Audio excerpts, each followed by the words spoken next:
November 17, 2019, the first case of COVID-19 was discovered. The biggest.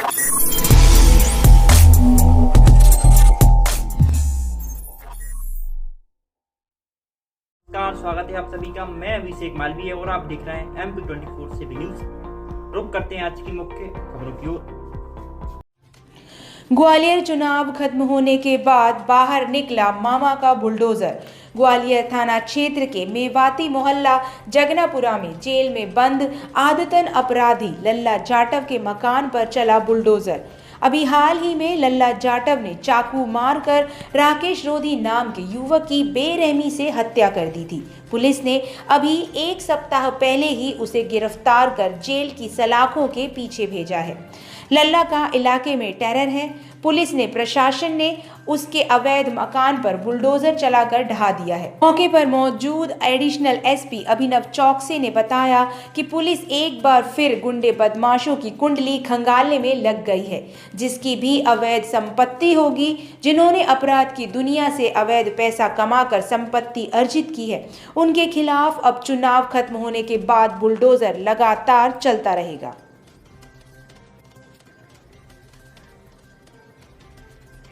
व्यक्ति का मकान था, व्यक्ति ने गंभीर अपराध किया। ये बड़ा ही सनसनीखेज अपराध था। इस अपराध में युवक की मृत्यु कर दी गई। में जब पाया गया, इसमें कई सारे अपराध थे। बुराज थाने में अभी तक पाया गया है 3 अपराध थे। इसके बाद इस आरोपी की तलाश की गई और आरोपी गिरफ्तार किया गया। उसकी जो संपत्ति थी उसका पता जब शासन के द्वारा पता लगाया गया तो यह मकान अवैध था। इस प्रकार शासन के द्वारा ये कार्रवाई की जा रही है।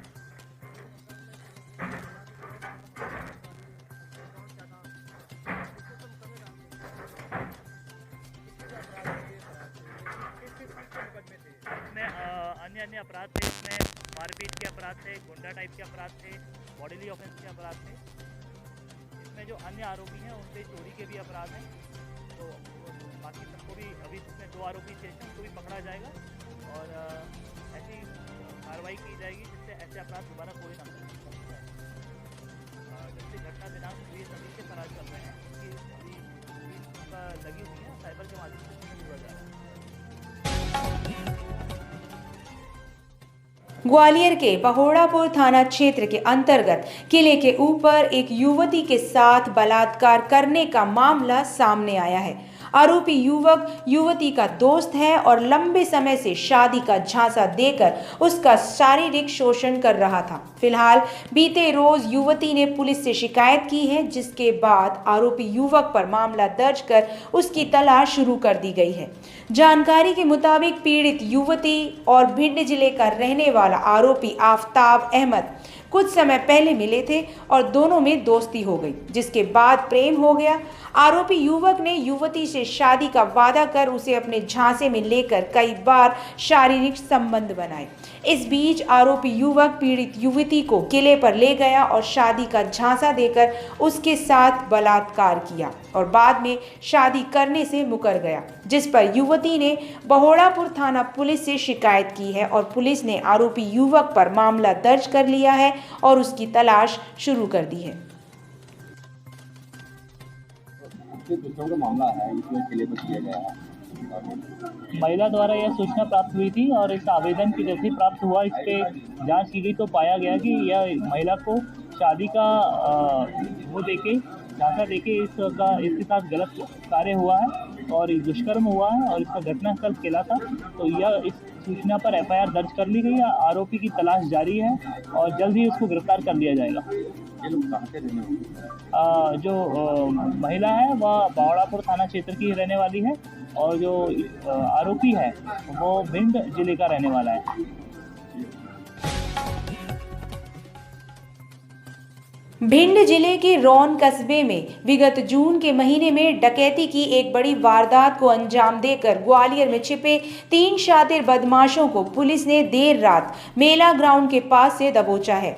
पकड़े गए आरोपियों से पुलिस ने एक देसी कट्टा, पिस्टल, जिंदा राउंड और मोटरसाइकिल बरामद की है।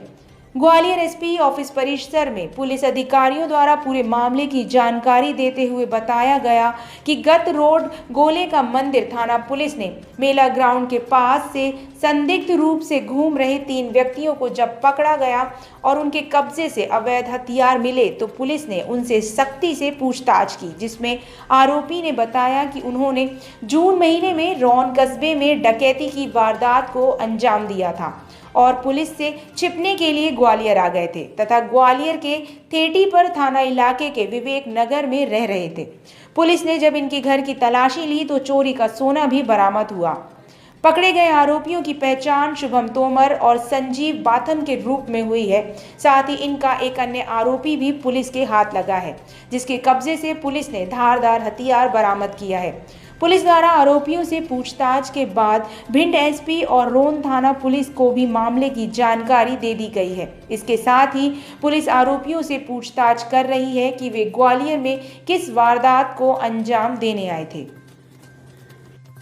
थाना गोले के मंदिर और क्राइम ब्रांच द्वारा एक अच्छी कार्रवाई करते हुए 3 आरोपियों को मेला ग्राउंड के पास से पकड़ा गया है। इनके पास से एक पिस्टल, एक कट्टा और एक धारदार हथियार बरामद हुआ है। प्रारंभिक पूछताछ में लगा कि ये सिंपल आर्म्स एक्ट का मामला है, किंतु इनके हाव भाव से और चूंकि ये बाहर के रहने वाले थे, इसमें से 2 आरोपी भिंड के, एक मुरैना का था। जब कड़ी पूछताछ की गई तो इन्होंने भिंड जिले में रौन थाना अंतर्गत जून माह में एक बड़ी डकैती जो इनके द्वारा कारित की गई थी उसके बारे में खुलासा किया। और जब ये जानकारी मिली तो मेरे द्वारा इसमें पुलिस अधीक्षक भिंड को और क्राइम ब्रांच द्वारा थाना प्रभारी रौन को अवगत कराया गया। और जब थाना प्रभारी रौन यहाँ पर आए और उनके द्वारा भी पूछताछ की गई तो ये डकैती पूरी तरह से क्लियर हुई। ये जहाँ पे रुके हुए थे वहाँ की तलाशी लेने पे 23 गोल्ड की अंगूठियाँ भी बरामद हुई हैं, जो कि डकैती में इनके द्वारा लूटी गई थी। और इसमें इनके साथ ही कुछ और भी हैं। कुल मिला के ये ग्वालियर में एक बड़ी घटना को अंजाम देने के लिए आए हुए थे, परंतु क्राइम ब्रांच और थाना गोले के मंदिर की तत्परता से वो घटना होने से बच गई और साथ ही भिंड जिले की एक संगीन वारदात का खुलासा भी हुआ।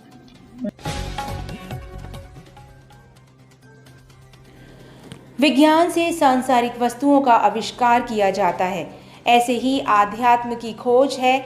मैं कौन हूँ? स्वामी परमानंद जी महाराज। ग्वालियर 19 जुलाई 2022 अखंड परम धाम आश्रम में आज अनंत विभूषित महामंडलेश्वर स्वामी परमानंद गिरी जी के ग्वालियर आगमन पर उनके शिष्यों द्वारा आश्रम में गुरु पदुका पूजन महोत्सव बहुत धूमधाम से मनाया।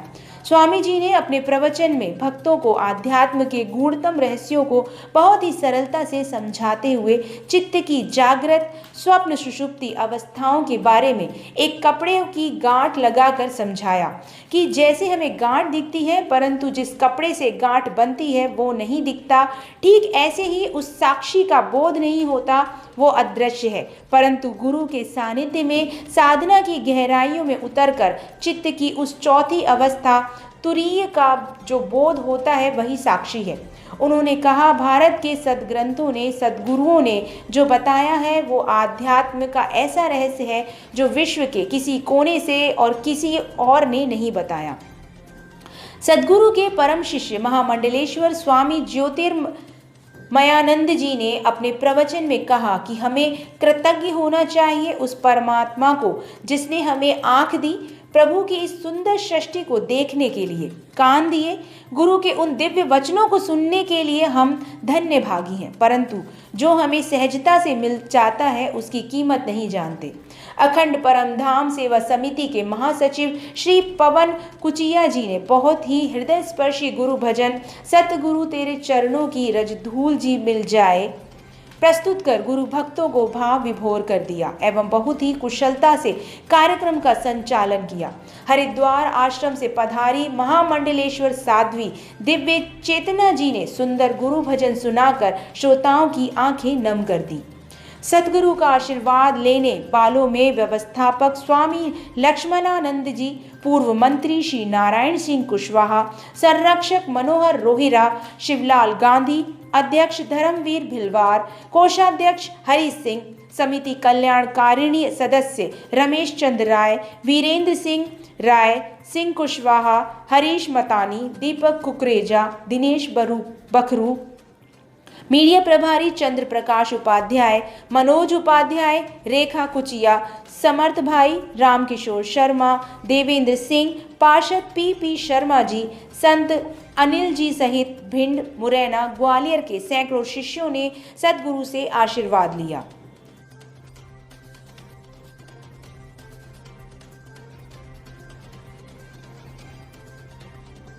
इस समय पे जैसे परम धाम आपका है, आप यहाँ आए हैं, कहाँ पर गए थे, क्या इसके लिए संतों के लिए भी आप और शिष्यों के लिए क्या इससे को देना चाह रहे हैं? साधु हों चाहे भारत के लोग हों, अपने धार्मिक प्राचीन ग्रंथों का स्वाध्याय करना चाहिए, क्योंकि नए नए ग्रंथों में परिस्थितियों के अनुसार कई अन्य चीज़ें जोड़ देते हैं।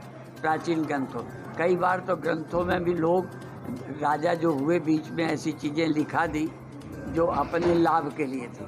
इसलिए प्राचीन ग्रंथों का सम्मान होना चाहिए, क्योंकि वो बहुत त्रिकालज्ञ थे और वो समाधिस्थ लोग थे। उन्हें जैसे गोस्वामी जी ने भविष्य के लिए कह दिया कि कलयुग में ये होगा, तो वही हो रहा है।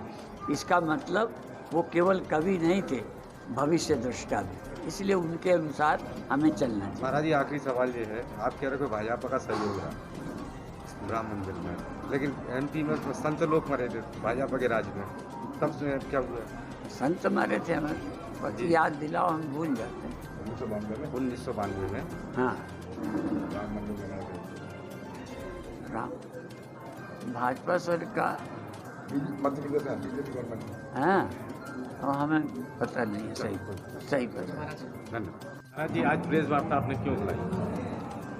मुझे तो पता भी नहीं था कि बुलाई गई है, आने के बाद पता चला कि आए हैं। अच्छा अच्छा, ये जैसे कि केंद्र सरकार जो है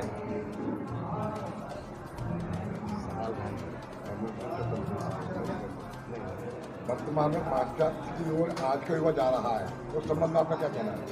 ऐसा है कि इंद्रियां स्वाभाविक, विषय सफलता लौकिकता की ओर जाती ही हैं। ये हमारा बना बनाया सारे देश में हम लोग दो बोलते हैं, जल की मन की एक गति, नीचे को ही जाए, बड़े यत्न ते राखिए तब ऊपर ठहरा। तो पाश्चात्य तो संस्कृति ही नहीं है। जैसे जानवरों की क्या संस्कृति, वो नेचर से चलते हैं, तो वो लगभग भी विदेशी नेचर से चलते हैं, इसलिए वो नहीं है। राम मंदिर के बारे में आप क्या कहना चाह रहे हो? राम मंदिर जो बनने जा रहा है और राम मंदिर जो बन के भव्य जो दिखेगा, तो उस बारे में आप क्या कहना चाह रहे हैं? हम उस बारे में कहते हैं, राम मंदिर ही नहीं बन रहा, भालू, भील, बानर, पिछड़ी समाज को संगठित करने का अभियान चल रहा है। और संस्कृति के द्वारा जो आज भ्रष्टाचार आया है, उसके खिलाफ एक तरह से मंदिर है। और राम का आदर्श कि पिता की आज्ञा मानकर राज्य तिलक की घोषणा होने पर भी जंगल भेज दिए जाते हैं और आज्ञा से चले जाते हैं, और पिता के खिलाफ एक शब्द नहीं कहते। यहाँ माता पिता निकाल दें तो वो माता पिता को क्या कहेंगे, टिकट न मिले तो पार्टी को क्या कहेंगे। तो राम का आदर्श अनुकरणीय है, इसलिए राम का मंदिर ही नहीं, राम की संस्कृति का पुनरुत्थान होने के लिए बन रहा। इस राम मंदिर बनने से महाराज विश्व में इससे क्या हो जाएगा? लोग किस दृष्टि से देखेंगे? धर्मनिरपेक्षता की दृष्टि से देखेंगे या किस दृष्टि से देखेंगे? देखने वाले तो देखते भी हों तब भी नहीं कहते। कई भी जो विरोधी पार्टी के हैं वो तो कभी अच्छा नहीं कहेंगे। ऐसे ही अलग अलग। विरोधी पार्टी किसको समझते हैं? आप विरोधी पार्टी जो मंदिर के खिलाफ हो। अभी कौन बोल रहा है मंदिर के खिलाफ? अभी नहीं है, पहले से कौन बोलता रहा है वो सबको पता है। नहीं, आप बताएं कि अब बोल करके क्या करेंगे, जबान खराब करेंगे, अब क्या कर लेंगे। राम मंदिर में सबसे ज़्यादा योगदान किस सरकार का रहा है? वो तो शुरू से ही पहले तो संगठन का रहा है, थोड़ा बहुत भाजपा का रहा है, पर विश्व हिंदू परिषद का रहा है, आंदोलन है, शिला पूजन है, और सब सारा। संत समाज को लेकर के आप क्या संदेश देना चाहते हैं? नवरात्रि के शुभ अवसर पर मोहन धाम कॉलोनी फेज 1 लाया है आकर्षक छूट। नगद भुगतान पर रजिस्ट्री फ्री। जल्द ही संपर्क करें, हमारे यहाँ लोन सुविधा उपलब्ध है। चौड़ी सड़कें, नेशनल हाईवे से लगी हुई, पानी की सुविधा, डामर रोड, बिजली की उत्तम व्यवस्था। आज ही संपर्क करें हमारा पता याद रखें, मोहन धाम कॉलोनी फेज 1 सांची बौद्ध विद्यालय के सामने मेन रोड सलामतपुर तिराहा।